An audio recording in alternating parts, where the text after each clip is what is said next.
Hey, what's up guys? Adam at Time Warp here. I'm going to show you how to mix up some Limeline black candy paint. Candy paint is different than regular pigmented paint. It's transparent, so whatever's underneath will still show through. In this case, I'm applying our candy transparent paint over the top of silver metal flake that has been clear coated and sanded smooth with 600 grit sandpaper. Limeline candy comes in concentrate form, so we need to mix it into a clear base coat at a 3:1 ratio. 3 parts clear base coat, 1 part candy. Then you'll reduce the mixture 1:1 with urethane reducer to make it sprayable. I then load that mixture up into my airbrush, make sure it's spraying correctly, and then I aim for the tape lines, blending outwards.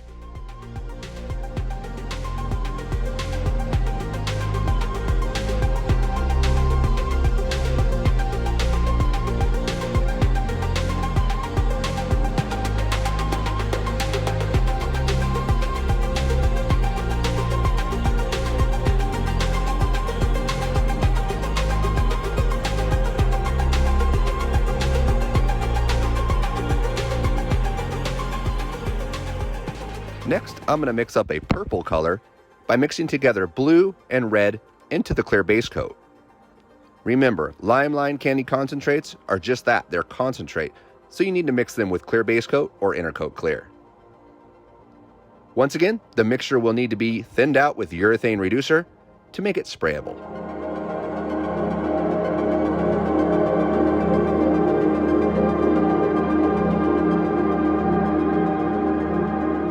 Complex paint jobs require multiple layers of paint. I like to clear coat between these layers to flush out the paint edges, and this provides a protective barrier over your artwork. I'm going to wait 12 to 24 hours for the clear coat to set up, and then I'll sand with 600 grit to prep the surface for the next layer of graphics.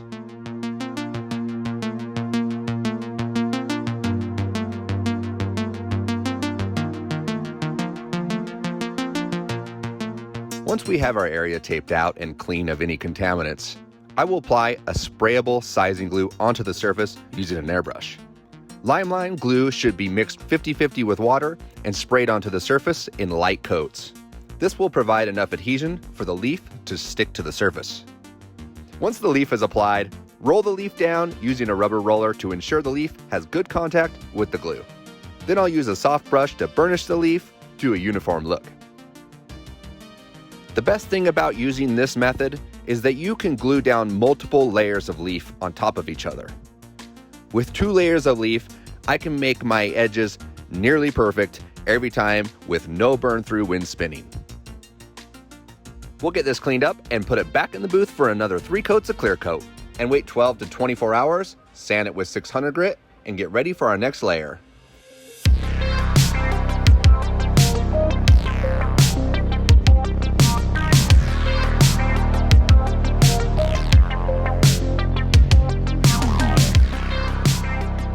This image was printed onto white waterslide decal paper using an inkjet printer. Remember, after printing, you need to coat the decal paper with clear base coat to keep the ink from dissolving into the water. I like to use a microfiber rag to squeegee out and dry up the excess water. One important lesson that I have learned about using waterslide decals is that once they have fully dried and adhered, attempting to re-stick a lifted corner is unlikely to be successful. I'm going to throw this thing back into the booth and give it another 3 to 4 coats of clear coat. We're going to wait 12 to 24 hours. We're going to sand it with 600 grit and start another layer.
Thursday night is paint night here on the Time Warp Custom Paint YouTube channel, 7 p.m. California time.